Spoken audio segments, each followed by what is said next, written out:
السلام عليكم ورحمة الله وبركاته متابعينا.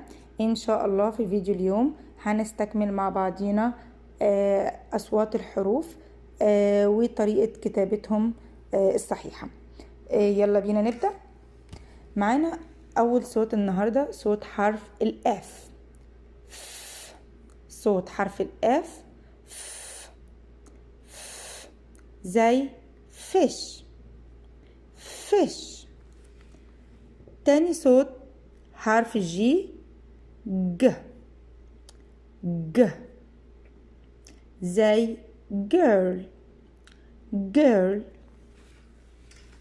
صوت حرف الاتش ه ه زي hand hand. صوت حرف الاي اه زي كلمة ink ink. آخر صوت معانا صوت حرف الجي ج ج زي جار جار. تمام كده.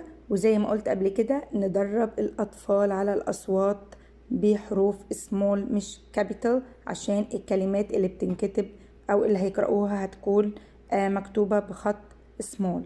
تمام. طيب نبدأ بقى ندرب عليها كتابة. طب هنعمل الآف ازاي؟ حرف الآف هنعمل واحد واقف كده، تمام، ونعمل شرطة هنا وشرطة في النص. طب والاف سمول هنعمل زي قوس لتحت كده وننزل بيه ونبقى عاملين شرطة في النص كده الاف سمول.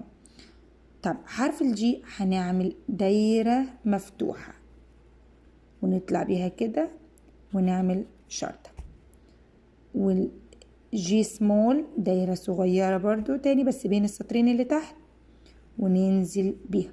ادي الجي كابيتال والجي سمول. تاني هنعمل دايرة كبيرة كده بس مفتوحة مش هنقفلها، ونقف عند السطر التاني ونروح عاملين خط او شرطة لجوه.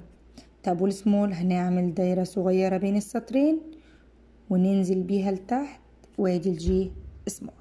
تمام. طب حرف الاتش طبعا سهل جدا في كتابته.